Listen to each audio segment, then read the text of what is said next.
प्रेम प्रणाम जी सुंदर साथ जी। कल कीर्तन ग्रंथ के 76वें प्रकरण का मंथन कर रहे थे, पर कुछ चौपाइयां शेष रह गई थी। उनका मंथन हम आज करेंगे। यह संपूर्ण प्रकरण चितवनी अर्थात ध्यान से संबंधित है। महामती इंद्रावती जी कहती हैं, रुत रंग रस नए नए, अलेखे सदा सुख कहे, सत्य जमुना तट किनारे, दो तरफ बराबर हारे, दो तरफ बराबर हारे।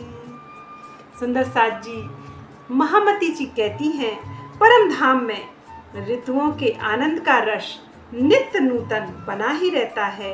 वह सुख सर्वदा ही अनंत रहता है। यमुना जी के किनारे दोनों ओर अति सुंदर वृक्ष की हारें अखंड रूप में शोभा ले रही हैं।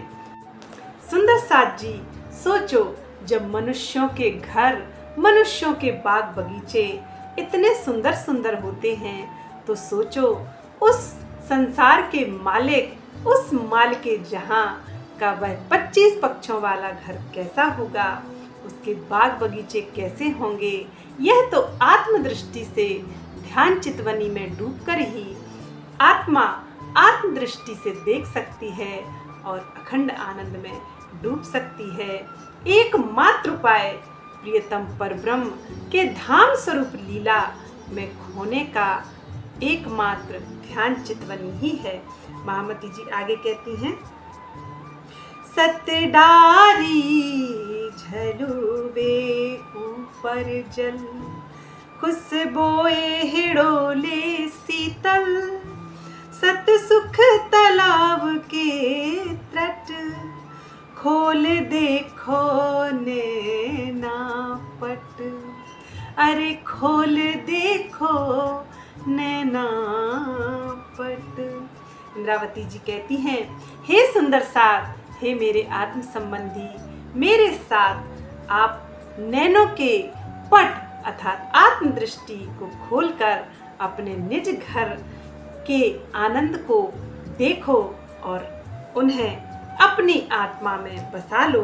वे कहते हैं, यमुना जी के पाल पर आए हुए वृक्षों की डालियां जल के ऊपर झूलती ही रहती हैं।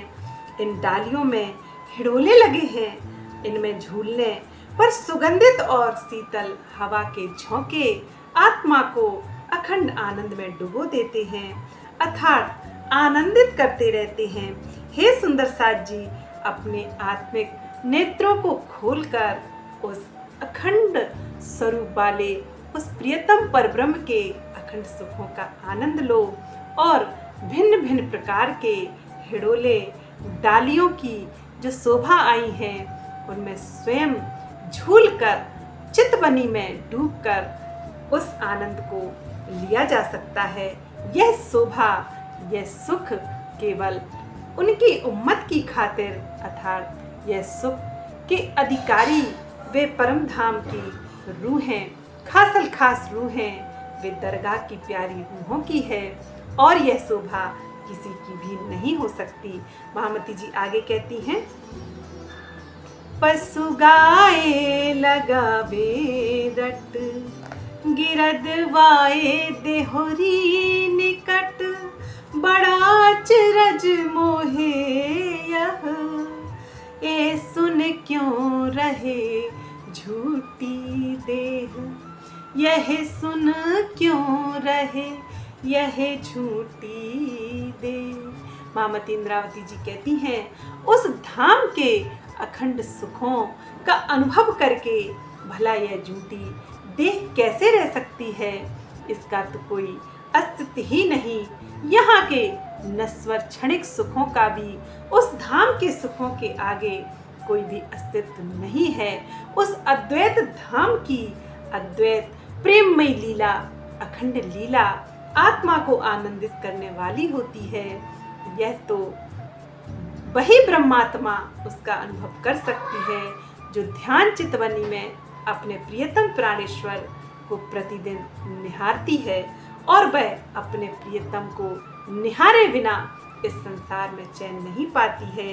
वे कहते हैं, हौज कौसर तालाब के चारों ओर घेर कर देहोरियों की शोभा आई है। उनके निकट में विचरण करने वाले जानवर गा गा कर पीऊ पीऊ पुकारते हैं। उनकी आवाजें इतनी मीठी होती हैं, इतनी मनोहर होती हैं कि कानों को उनकी बोलियां तृप्त करती हैं। जब वे पीऊ पीऊ पुकारते हैं तो रूहों को अनंत आनंद की प्राप्ति होती है और रूहों का रोम रोम मुस्कुराता है, रोम रोम आनंदित होता है। यह महिमा तो उस धाम धनी के नाम की रट से है, अर्थात सभी जानवर पशु पंछी उस प्रियतम परब्रह्म के नाम की रट लगाया करते हैं।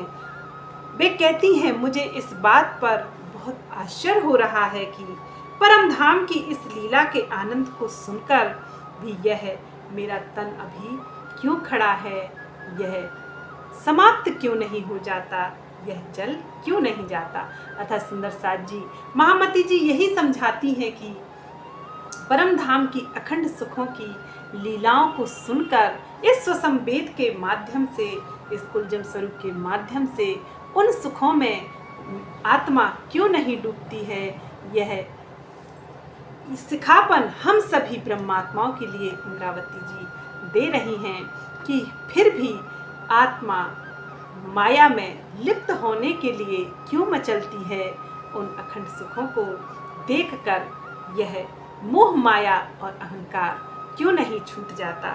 महामती जी आगे कहते हैं, ए खेले झूठा तो छोड़िया जाए, जो सत्य सुख अंग में भराए, जब सत्य सुख देखो केली, तब झूठा दुख देओ ठेली, तब झूठा दुख देओगे ठेली। वे समझाती हैं, माया के इस झूठे खेल को हम तभी छोड़ पाएंगे जब हमारे हृदय में परम धाम के अखंड आनंद, अखंड सुख आ जाएंगे। हे सुंदर साज जी, जब आप प्रेम में डूबकर परम धाम की चितवनी अर्थात ध्यान में उस प्रियतम परब्रह्म के अखंड सुखों का अनुभव करेंगे, तब ही आप इस झूठे संसार के दुखों को स्वतः ही छोड़ देंगे और कोई उपाय नहीं है। महामती इंद्रावती जी समझाती हैं कि जैसे प्रियतम परब्रह्म की वह खासल खास रूह ब्रह्म सृष्टि उस परम धाम के अखंड सुखों का अनुभव करती जाएगी, वैसे वैसे ही उसकी माया की नींद टूटती जाएगी और माया के दुख को वह छोड़ती जाएगी और कोई उपाय नहीं है। वे कहती हैं, कहे महामत अरवा अरस से, जो कोई आई होए उतर, सुइन स्वरूप के चरण लेके चलिए अपने घर, सुइन स्वरूप के चरण लेके चलिए अपने घर। इंद्रावती जी कहती हैं कि उस अरवा अर्श से उतरने वाली रूह जो होगी, उसे तो प्रियतम परब्रह्म के नूरी स्वरूप और नूरी चरणों का ध्यान करना ही होगा और इसी को ध्यान करते करते, चितवनी करते करते वह अपने निज स्वरूप को जान सकेगी और निज प्रियतम की पहचान कर सकेगी और कोई उपाय नहीं है। और इस मायावी दुखों को छोड़कर, स्वाप्निक दुनिया के दुखों को छोड़कर वह अखंड आनंद में विहार कर सकेगी और कोई उपाय नहीं है। अर्थात इस संसार में रहते हुए उस प्रियतम के अखंड नूरी स्वरूप में डूबना ही चितवनी है और इसी ध्यान से ही आत्मा अखंड आनंद की प्राप्ति यहीं बैठे बैठे उस धाम की लज्जत ले सकती है और कोई उपाय नहीं है। महामती जी आगे कहते हैं, सत्य साई सो करो विलास, तब टूट जाए झूठी आस, ज्यों ज्यों लेओगे सत सुख, त्यों त्यों छूटे असत दुख, त्यों त्यों छूटे असत दुख। महामती जी समझाती हैं, हे सुंदर साज जी, जब आप ध्यान द्वारा अपने प्रियतम परब्रह्म के आनंद की लीला में मग्न रहेंगे, तब मायावी सुखों से शाश्वत सुख पाने की झूठी आशा समाप्त हो जाएगी।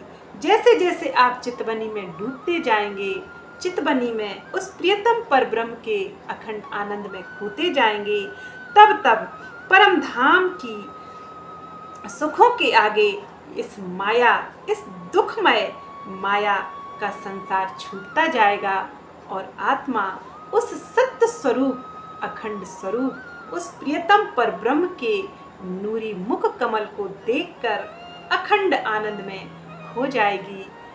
एकमात्र यही माया के दुख छोड़ने का, माया की निद्रा तोड़ने का एकमात्र यही कारण है।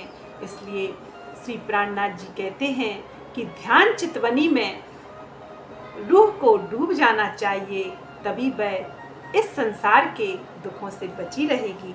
महामती जी आगे कहते हैं, ज्यों ज्यों उठे सत्य सुख के तरंग, त्यों त्यों उड़े सुपन के संग, जब याद आवे सुख अपनों, तब छूटे गो झूठो सुपनों, तब छूटे गो झूठो सुपनों।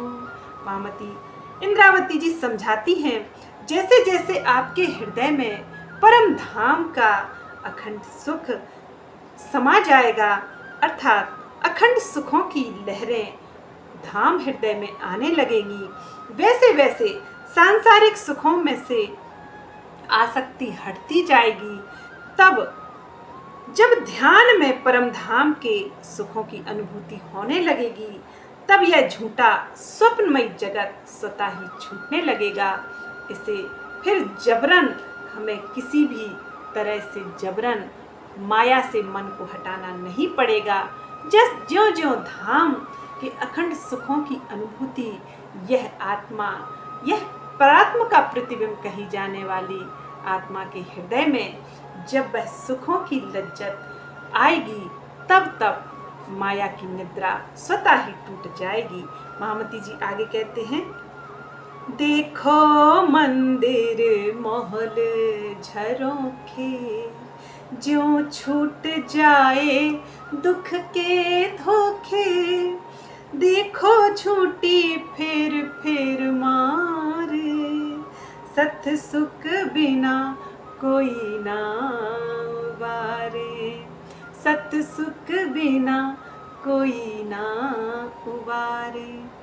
महामती जी कहती हैं, हे सुंदर साज जी, अब आप चितवनी में बैठकर परम धाम के महलों, मंदिरों, झरोखों आदि की शोभा देखिए। फूल बाग, नूर बाग, बाग बगीचे, हौज कौसर ताल, यमुना जी की लहरें और चह बच्चों को देखिए और आपका संबंध स्वतः ही इस झूठे संसार, इस माया के दुखों से छूट जाएगा। इस बात पर विचार कीजिए कि यह झूठी माया बारंबार आपको अपने जाल में फंसाती ही रहती है। परम धाम के अखंड सुखों की अनुभूति हुए बिना इस मायावी जगत से कोई भी पार नहीं हो सकता, अर्थात प्रेममय चितवनी में डूब जाने के अतिरिक्त माया से उबारने वाला अन्य कोई भी साधन नहीं है। सुंदर साज जी, 14 तबक के प्राणी इस माया के अंधकार में फंसे हुए हैं। त्रिगुण अर्थात ब्रह्मा विष्णु महेश भी इस माया के प्रभाव से नहीं बच पाए, तो भला साधारण जीवों की क्या हिम्मत है। बिना तारतम ज्ञान के, बिना इल्मे लदुन्नी के, बिना ब्रह्म मोमिनों की कृपा के, बिना ब्रह्म मोमिनों की प्रयास के यह ज्ञान दूसरों तक भला कैसे पहुँचेगा। और फिर कोई भी मोह माया और अहंकार के इस पर्दे को हटा नहीं सकता और निराकार में ही, शून्य में ही फंसकर उनको ही प्रियतम परब्रह्म का स्वरूप मानकर सभी धर्म के लोग उसे ही परमात्मा मान लेते हैं।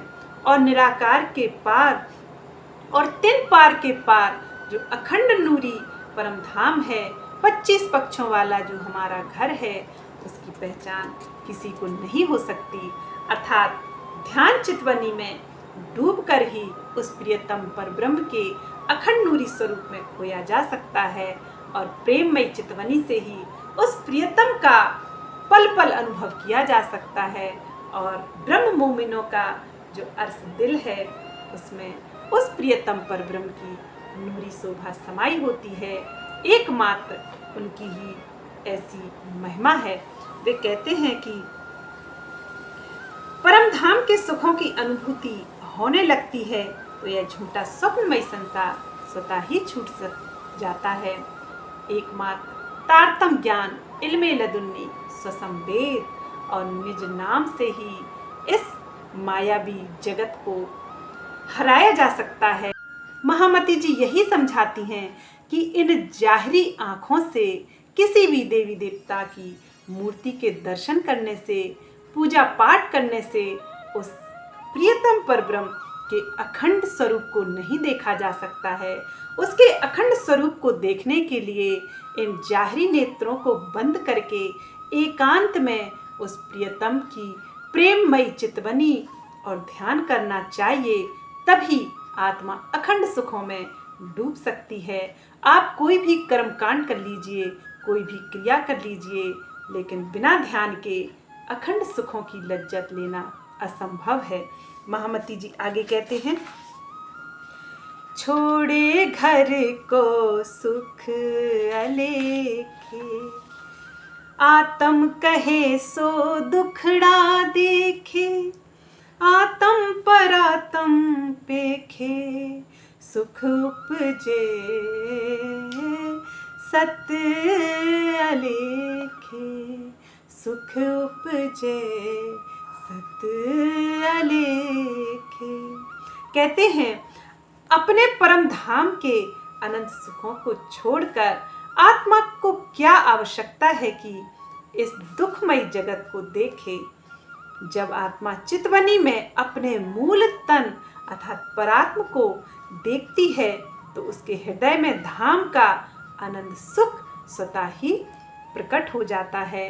अर्थात वह प्रियतम परब्रह्म के प्रेम का स्वाद स्वतः ही लेने लगती है, क्योंकि वह तो परब्रह्म की आनंद अंग, अभिन्न अंग अंगना है। वह तो जैसे सूर्य से किरण, सागर से लहर, पुष्प से सुगंध और चांद से चांदनी कभी जुदा नहीं रह सकती, उसी तरह से वह प्रियतम परब्रह्म की वह खासल खास रूह ब्रह्म सृष्टि की भी महिमा है। वह भी अपने प्रियतम प्राणेश्वर से अलग नहीं है। वह दुखों का अनुभव तब तक ही करती है जब तक उसकी नज़र माया में है, इस झूठे संसार में है। लेकिन जब वह अपनी महिमा से, अपनी निस्बत से, अपनी प्रेम लक्षणा भक्ति से जब प्रियतम परब्रह्म की ध्यान चितवनी में आत्मा को डुबो देती है, तब वह आत्मा इतनी महिमा वाली होती है कि उस प्रियतम परब्रह्म के अखंड सुख उसके धाम हृदय में स्वतः ही आने लगते हैं। जैसे बारिश में कोई भीग जाता है, वैसे ही वह आत्मा उस प्रियतम परब्रह्म के प्रेम रस में, आनंद में डूब जाती है। आनंद में डूबने के लिए तो एकमात्र ध्यान चितवनी ही की ही आवश्यकता होती है, और कोई उपाय उस प्रियतम परब्रह्म के प्रेम रस में डुबोने वाला, भिगोने वाला नहीं है। महामती जी आगे कहती हैं, जब आत्म ने दई साख, साथे भी कई बेर लाख, सत धनिये साख आए दई, सो तो सत बचन वालों ने लई। कहती हैं जब मेरी आत्मा ने प्रियतम के दीदार के सुख का अनुभव किया, तब उसकी साक्षी दी कुछ अनुभवी सुंदर साथ ने अपने आत्मिक अनुभव को अनेकों लाखों बार मुझसे कहा। अनादि प्रियतम अक्षरातीत ने मेरे धाम हृदय में विराजमान होकर ब्रह्मवाणी के द्वारा साक्षी दी। उसे अखंड बतन वाली ब्रह्म सृष्टि एवं ईश्वरी सृष्टि ने आत्मसात किया, अर्थात अनुसरण किया। अथा सुंदर साथ जी, इंद्रावती जी समझाती हैं कि उस धाम की 24,000 कुमारिकाएं और 12,000 ब्रह्म सृष्टि ही इस ज्ञान को ग्रहण कर सकती हैं और किसी की यह महिमा नहीं है। महामती जी आगे कहती हैं, आत्म ने सत परिचय पाए तो भी झूठा दुख छोड़ो ना जाए। जब सत्य सुख पाया रस जिवरा तब वहीं चलिया निकष। कहती हैं, जब आत्मा को सत्य की पूरी पहचान हो जाती है तब भी इस दुखमय झूठे जगत को नहीं छोड़ा जाता है। जब जीव को अखंड सुख का कुछ रस मिल जाता है तभी वह इस शरीर को छोड़ देने की इच्छा करता है। महामती जी यही समझाती हैं कि मात्र पहचान से भी कुछ नहीं होता है। जब तक आत्मा प्रियतम की चितवनी ध्यान में ना डूबे और उनके अखंड सुखों का अनुभव ना करे, तब तक आत्मा अखंड आनंद में भला कैसे डूब सकती है, उस प्रियतम का अनुभव कैसे कर सकती है। पहचान होने के साथ साथ उस प्रियतम परब्रह्म के दीदार की प्यास होनी चाहिए, अर्थात आत्मा चितवनी द्वारा अपने प्रियतम को निहारे, तभी वह अखंड सुख का अनुभव ले सकती है। महामती जी आगे कहती हैं, जब सत्य सुख लगे ओ रंग तब क्यों रहे झूठ को संग। जब धनी सौंप जो सत स्नेह तब क्यों रहे झूठी देह। महामती इंद्रावती जी समझाती हैं कि जब आत्मा प्रियतम परब्रह्म के अखंड आनंद में चितवनी द्वारा खो जाती है तो फिर उस आत्मा को इस नश्वर तन, इस माया भी सुखों की कोई लालसा नहीं रहती और तृष्णाएं उसकी समाप्त हो जाती हैं और वह झूठे माया मोह अहंकार के पर्दे को हटाकर अखंड नूरी स्वरूप वाले उस प्रियतम परब्रह्म को ध्यान द्वारा पल पल निहारती है। वे कहते हैं, जब आत्मा को अखंड सुख का रंग लग जाता है, अर्थात उसका स्वाद लग जाता है, अर्थात उसे अखंड आनंद की प्राप्ति हो जाती है, तब वह आत्मा झूठे सुखों और इस मायावी दुखों में फंसना नहीं चाहती। जब प्रियतम अक्षरातीत से अखंड प्रेम हो जाता है तब इस झूठे शरीर के बंधन में रहना भी वह आत्मा नहीं चाहती, अर्थात किसी भी प्रकार की सांसारिक चाहनाओं और आसक्ति से वह आत्मा ऊपर उठ जाती है। उससे तो प्रियतम पर ब्रह्म का पल पल अनुभव, पल पल ध्यान, पल पल उनके सुखों की लज्जत लेना ही अच्छा लगता है और वह आत्मा किसी भी रस में, मायावी रस में मग्न होना नहीं चाहती। महामती जी आगे कहते हैं, जब सत्य सुख हृदय में आवे अरबा तब वहीं निकस के जावे। जब सत्य सुख धनी पाया तब जिवरा क्यों कर पकड़े काया। तब जिवरा क्यों कर पकड़े काया। महामती जी समझाती हैं कि जब आत्मा चितवनी के द्वारा अपने प्रियतम परब्रह्म के अखंड सुखों का आनंद लेने लगती है, उनकी लज्जत लेने लगती है, तब वह इस शरीर को छोड़ना चाहती है, इस शरीर के बंधन से मुक्त होना चाहती है और वे ब्रह्म मुनि उस मृत्यु का पल पल इंतजार करते हैं कि हे परमात्मा, वह शुभ घड़ी कब आएगी जब यह शरीर रूपी पिंजरा से यह ब्रह्म सृष्टि रूपी पक्षी उड़कर उस प्रियतम पर ब्रह्म के परम धाम में विचरण करेगा और अपने प्रियतम से पल पल मिलन करता रहेगा।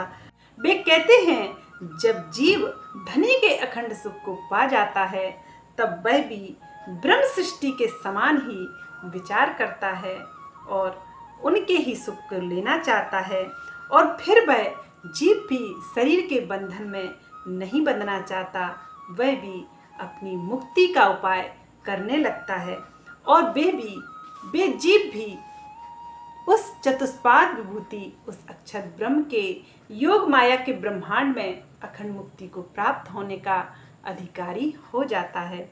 महामती जी आगे कहते हैं, जब अंतर आँखा खोलाई तब तो बाहर की मुदाई, तब अंतर में लीला समानी, तब अंग लोहू रहा ना पानी।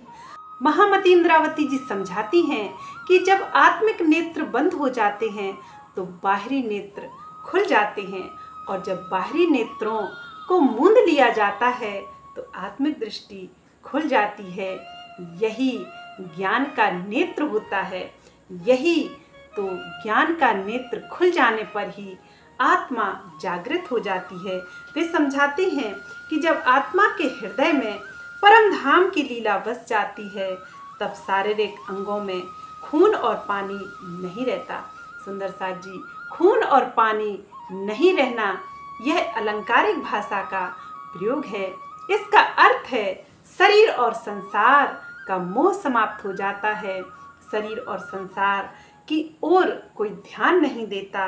जब प्रियतम परब्रह्म के सुखों की लज्जत मिलने लगती है तब वह इस संसार में मरे हुए के समान होता है, अर्थात उसका मन इन संसार की वस्तुओं से, तृष्णाओं से हट जाता है। इसलिए कहा है कि पानी और खून यहाँ सूख जाता है। महामती जी आगे कहते हैं, जब देखा हास विलास गल गया हाड़ मास श्वास, जब अंतर आया सुमरन रहो अंग नांतश करन। जब प्रियतम परब्रह्म के उस नूरी स्वरूप, उस 25 पक्ष वाले धाम स्वरूप लीला का स्मरण अनुभव जब आत्मा करती है तब इस नश्वर संसार से स्वतः ही उसकी नज़र हट जाती है और इस संसार की तृष्णाओं से वह स्वतः ही पृथक हो जाती है। वे कहते हैं, जब आत्मा ध्यान द्वारा परम धाम की उस लीला को देखने लगती है तभी वह इस संसार से शरीर की हड्डियां अर्थात मांस गल जाते हैं, अतः वह श्वास प्रश्वास की गति में भी प्रियतम पर ब्रह्म को ही याद करती है और सांसों की माला में अपने प्रियतम पर ब्रह्म को बसा लेती है। अतः सुंदर साथ जी, वह आत्मा पल पल हृदय में उसी का स्मरण करती रहती है और उसका परिणाम यह होता है कि उसके शारीरिक अंगों, अंतःकरण की क्रियाओं में बहुत ही न्यूनता आ जाती है, अर्थात वह देखने दिखाने के लिए इस संसार में रहती है, लेकिन उसकी आत्मा तो उस अखंड परम धाम में गोते लगाती है, उस प्रेम रस में डूब जाती है। कहा जाता है कि लगी वाली कछु और ना देखे, पिंड ब्रह्मांड बाको हैरी नाही, ओ खेलत प्रेमे पार पियासों, देखन को तन सागर माही। ब्रह्म सृष्टि पार पिया से अखंड सुख की लज्जत लेती है, उसका तन तो मात्र इस संसार में दिखाई देता है और केवल वह अपने कर्तव्यों का पालन करती है। उसकी आत्मा तो पल पल अपने प्रियतम के अखंड नूरी स्वरूप की शोभा को देखकर ध्यान चितवनी से उस प्रियतम के अखंड आनंद की लज्जत लेती रहती है। महामती जी आगे कहती हैं, जब याद आयो सुख अखंड, तब रहे न पिंड ब्रह्मांड, तब चढ़े बिकट घाटी प्रेम, तब चैन ना रहे कछु नैन। कहते हैं जब प्रियतम परब्रह्म की लगन आत्मा को लग जाती है, उसकी अखंड नूरी शोभा वह चितवनी में देख लेती है, तब वह आत्मा एक पल के लिए चैन नहीं पाती है और वह कर्म कांड नियम धर्म सबको छोड़कर इश्क की राह अपना लेती है और इश्क इबादत पल पल करती है और अपने प्रियतम परब्रह्म को अपनी आत्मिक दृष्टि से पल पल निहारती है और उसी की मस्ती में वह आत्मा डूबी रहती है। उस आत्मा का क्या कहना, उस आत्मा के आनंद का क्या कहना जो अपने प्रियतम परब्रह्म के सुखों में आनंद में खोई रहती है। वे ब्रह्म मुनि मात्र इस संसार में देखने दिखाने के लिए होते हैं, उनके आनंद की कल्पना नहीं की जा सकती है। मालिके जहां की जिसको पहचान हो गई है, जिस खुदा अल्लाह ताला उस अक्षरातीत उत्तम पुरुष बाह्य पुरुष पार पुरुष की जिस आत्मा को पहचान हो गई हो और पहचान होने के बाद जो अखंड नूरी स्वरूप को आत्मा द्वारा ध्यान द्वारा जो आत्मा उस प्रियतम को देखती हो, उसके सुखों का वर्णन इस झूठी जुबान से नहीं किया जा सकता। वह आत्मा ही जानती है कि उस प्रियतम परब्रह्म को ध्यान करने से, चितवनी करने से आत्मा को कितना आनंद मिलता है, आत्मा को कितना सुख मिलता है। फिर वह आत्मा इस मायावी जगत के सुखों की आशा नहीं करती है और इन सुखों के पीछे भी वह नहीं भागती है। वह सभी संबंधियों से नाता तोड़ लेती है, किसी से भी वह प्रेम की आशा नहीं करती है, क्योंकि प्रेम के धाम परम धाम से उसका नाता है। वह वहाँ की रहने वाली खासल खास रूह है। वह तो अपने पिया से ही प्रियतम से ही प्रेम पा लेती है, फिर उसे किसी की आशा नहीं होती है। वैसे भी इस नश्वर संसार में प्रेम नाम की कोई वस्तु नहीं है। यहाँ तो मात्र स्वार्थ को ही प्रेम का नाम दे दिया जाता है। एकमात्र निस्वार्थ प्रेम तो आत्मा और परमात्मा के बीच ही संभव है और किसी रिश्ते नाते के बीच यह प्रेम संभव नहीं है। महामती जी आगे कहते हैं, महामत कहें सुनो साथ, देखो खोल बानी प्राणनाथ, धनी लाए धाम ते वचन, जिनसे न्यारे ना होवे चरण, जिनसे न्यारे ना होवे चरण। हे सुंदर साथ जी, यह कुलजम स्वरूप, यह श्रीमुख वाणी कोई संत महापुरुष के वचन नहीं, किसी संत महापुरुष की वाणी नहीं, इसको ब्रह्म वाणी कहते हैं। दुनिया में एकमात्र इस कुलजम स्वरूप को ही ब्रह्म वाणी कहते हैं। यदि यह कुलजम स्वरूप वाणी किसी संत महापुरुष के द्वारा लिखी हुई वाणी होती तो इस वाणी को भी महराज वाणी कहा जाता, लेकिन यह वाणी तो उस प्रियतम परब्रह्म की पूर्ण पहचान कराने वाली, सबविद वतन समझाने वाली यह कुलजम वाणी ब्रह्म वाणी है। इसमें ब्रह्म वाणी से संबंधित धाम स्वरूप लीला का पूर्ण वर्णन है, जिसे जानकर आत्मा अखंड मुक्ति को प्राप्त हो जाती है। अर्थात यह वाणी अखंड मुक्ति देने वाली एकमात्र ब्रह्मवाणी है और किसी को भी ब्रह्मवाणी नहीं कहा जा सकता। महामती जी कहते हैं, हे सुंदर साथ जी, मेरी एक विशेष बात सुनिए, प्रियतम प्राणेश्वर की इस श्री मुखवाणी को खोलकर देखिए और पढ़िए और स्वयं की पहचान करके उस अखंड स्वरूप वाले, उस अविनाशी उत्तम पुरुष प्रियतम परब्रह्म की पूर्ण पहचान कर लीजिए और अखंड मुक्ति के अधिकारी स्वतः ही आप बन जाएंगे। इसमें कोई संशय नहीं है। इसके गहन भावों में स्वयं को डुबो दीजिए। इस ब्रह्मवाणी के वचनों को आत्मसात कीजिए, क्योंकि यह साधारण वाणी नहीं है। यह धाम धनी परम धाम से लेकर आए हैं। हम मोमिनों की खातिर हमें जागृत करने के लिए, माया की निद्रा को तोड़ने के लिए यह धाम धनी की अपरंपार मेहर हम मोमिनों पर बरसी है। इन वचनों से धनी के चरण, धनी का स्वरूप न्यारा नहीं है। यह अखंड ब्रह्मवाणी सभी को, सभी 14 तबक के प्राणियों को एक करके अखंड मुक्ति देने का वायदा करती है। इसलिए इंद्रावती जी कहती हैं, इस वाणी को पढ़ो, खोलो, सुनो, सुनाओ, इसका प्रचार करो और आनंद को बरकरार रखो और इस स्वाप्निक दुनिया के दुखों से बचे रहो। सुंदर साथ जी 76वां प्रकरण समाप्त हुआ। बोलिए प्राणनाथ प्यारे की जय। प्रेम प्रणाम जी सुंदर साथ जी।